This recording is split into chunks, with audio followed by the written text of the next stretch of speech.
Hello, everyone. I'm Aashish Beergi, the founder and CEO of MASH Project Foundation. This podcast is a very special podcast, unlike others. It's called the 28 for 28 podcast, and where we're highlighting the stories of 28 remarkable young people who are taking action towards fighting climate change. As part of 28 for 28 campaign, we are bringing stories of 28 young people whose stories will continue to inspire us and will be showcased at the COP28 meeting in the UAE this year. My guest at today's podcast is Venkatesh Arora, who's the co-founder of The Conscious Humans. It is a blog that promotes alternative, lifestyle choices to live a sustainable and an eco-friendly life, which I think all of us should definitely check it out. Mm-hmm. And additionally, he is also the additional director of the Swapna Foundation, which is a student-run nonprofit which aims to restore, preserve, and improve our natural environment. It's great to have you with us, Venkatesh, and really looking forward to our conversation today. Yeah, hi. Thank you so much. It's an honor to be here. Awesome. Great. So, Venkatesh, I will quickly start asking you, tell us a little about your work, your journey, and what has inspired you to do, all these initiatives. Yeah. So basically, I've been very passionate about nature since my childhood days.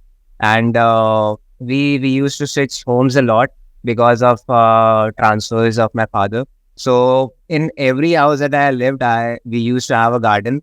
And because of the fondness of my parents regarding gardening and stuff, I got really into that stuff. I learned gardening. Then eventually, I started after my graduation from school. I got involved with an organization called Swapna Foundation. There, I was exposed to a lot of experiences where I worked on the ground. I organized various volunteer events. I used to organize cleanups. I used to organize webinar workshops along with my team.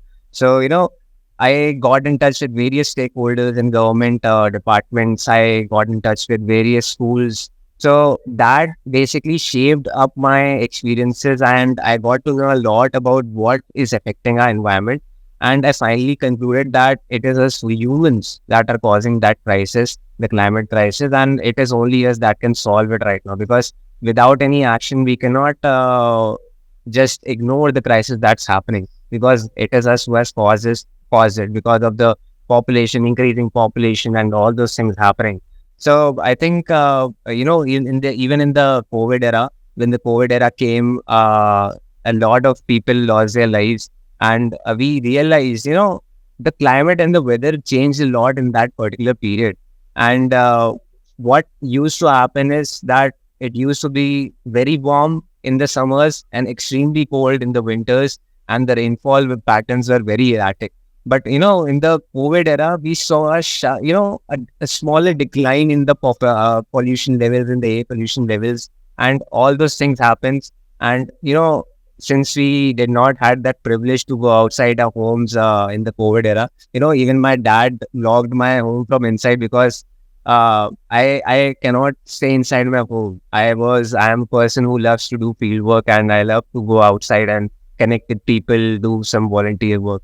So it was actually hard for me. So I used to go to my roof, and I used to capture all the elements of nature, the birds and the skies. And, that is basically the part that inspired me, because I realized that there are a very less amount of youngsters who are actually aware about this crisis, and actually who are into this cause of, educating people about the climate crisis and telling people that, yes, it's a serious issue that needs to be addressed. So, that was the basic part that inspired me a lot. And as I found a lot of good people along the journey that have been really helpful to me and that have pushed me and supported me all along the way. So, yeah.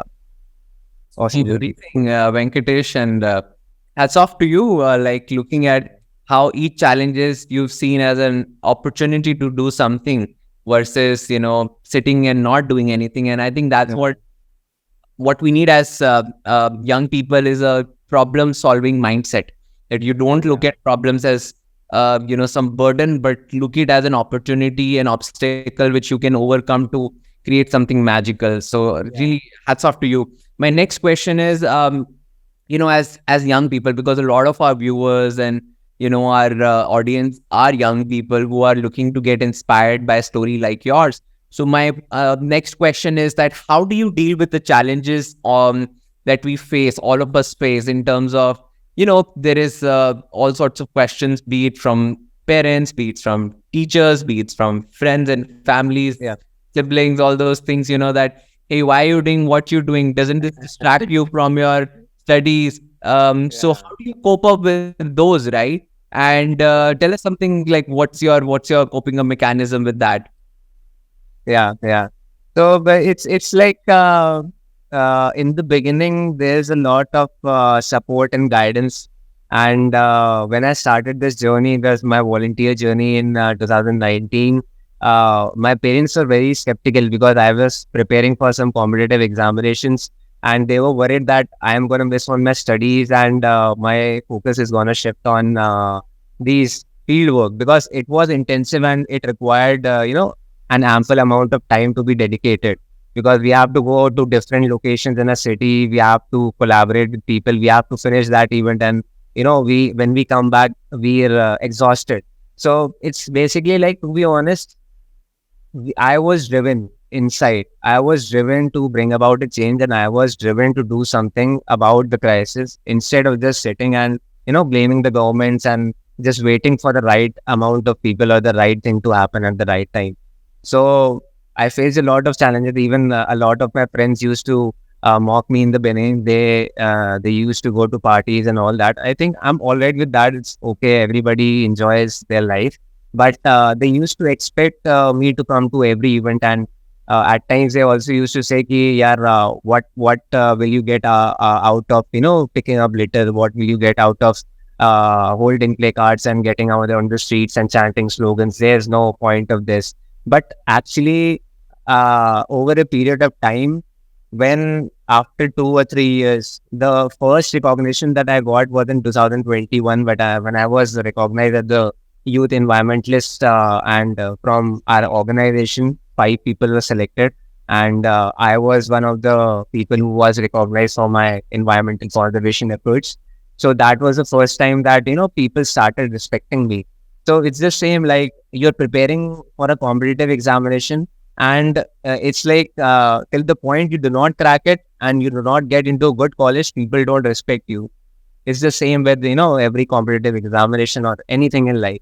So I faced a lot of challenges, but I think I found a lot of good people along my journey. There have been people in the foundation I worked in and different organizations that I worked in the colleges that I went, and in the schools. The students were really inspired by my speeches and the speeches of my teammates. They used to understand what I'm trying to say. So that was a good part that happened. And yeah, it you will face challenges if you get into climate advocacy, and if you do something different from the crowd, it's always going to be very difficult. But I think it's all about what you're driven by. If you're really driven to bring change about a cause, then I don't think you're gonna have any problem along the journey, and you're gonna find the right people who will support you, who will give you the platform. Like you all gave me the platform to share my journey. I'm very grateful. So you're gonna find people. It's gonna be tough, but I think you should keep going, whatever be the situation. Super, very motivating, Venkatesh, and thanks for sharing. My next question is, you just shared with me that you're now studying at the Tata Institute of Social Sciences in Yeah, Mumbai, yeah. and you did your undergrad in statistics, right? How do you, look at your career in this sector and share some, tips in terms of young people Yeah. who are looking to build their careers in the climate sector, right? Yeah. I think a lot of people have this question because when I was applying for this course, I told my parents. So my mother was not able to understand what course I'm basically trying to pursue and whether it will be beneficial for me in the long run, because there are friends of mine who were going into engineering and all those sort of other fields. But it eventually, when I got into this college, and I told them that this is a course that teaches you various aspects of climate change, and it basically prepares you for the industry to bring about a change on the policy level, on the research level.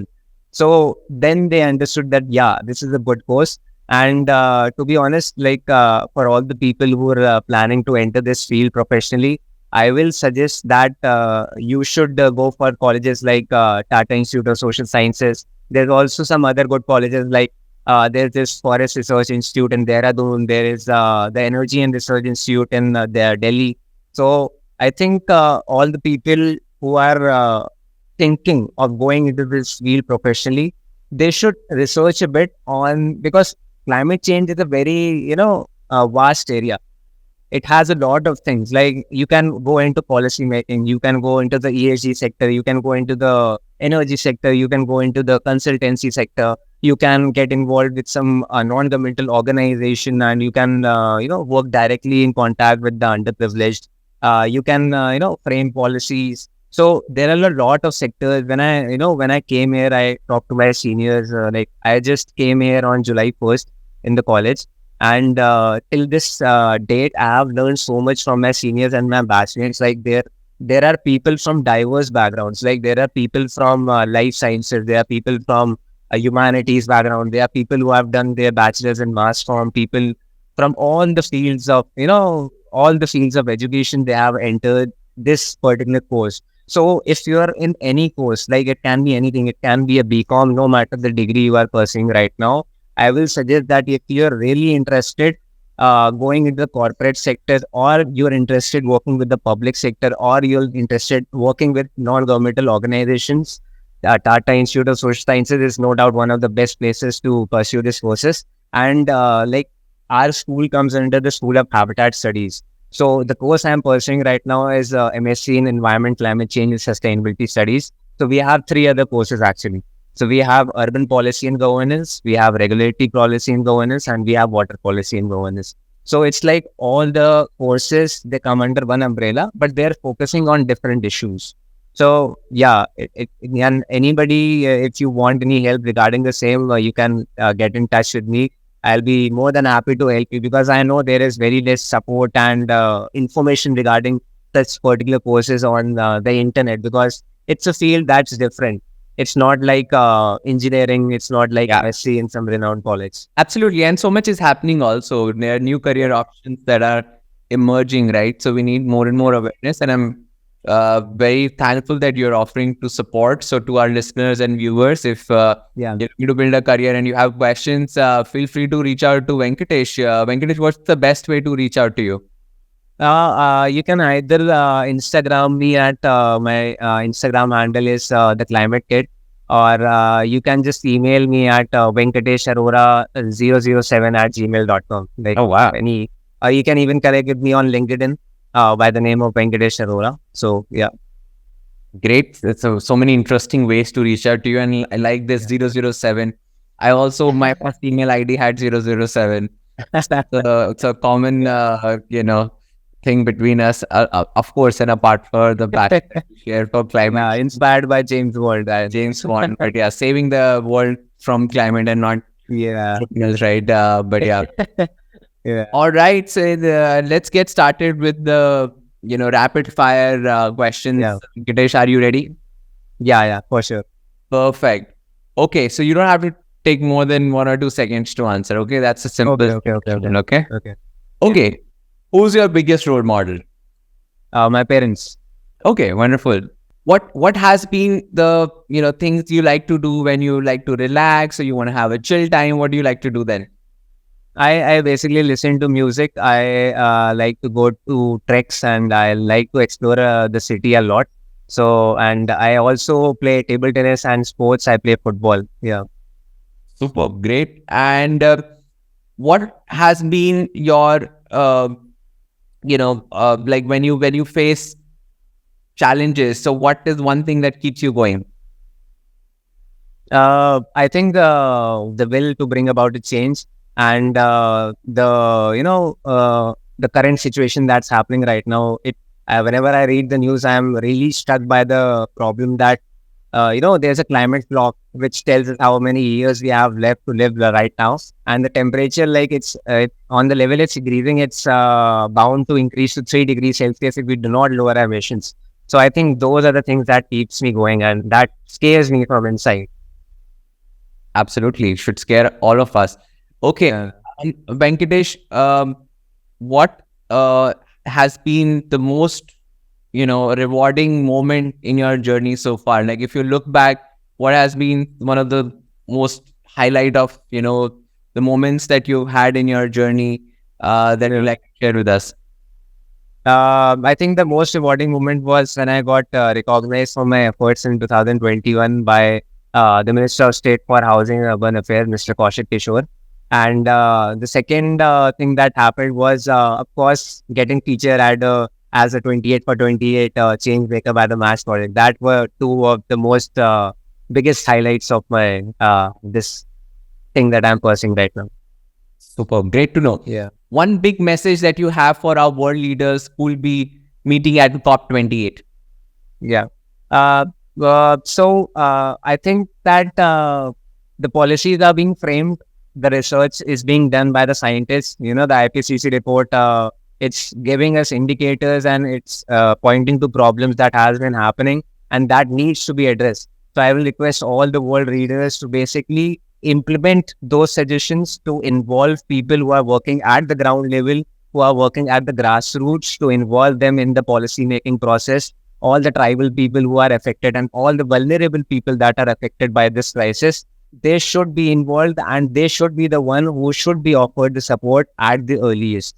And I think I would also suggest to all the countries to implement carbon taxes according to the carbon emissions of all the people. That is a thing that I would like to say to all the world leaders. Thank you. Thank you so much, Venkatesh. It's been a true pleasure having you today with us at the 28 for 28 podcast. I'm sure your story is going to inspire many, many more young people who are passionate about making the world a better place for all of us. So keep up this amazing work and thank you for joining us today. Thank you so much. Thank you so much. Bye bye, everyone.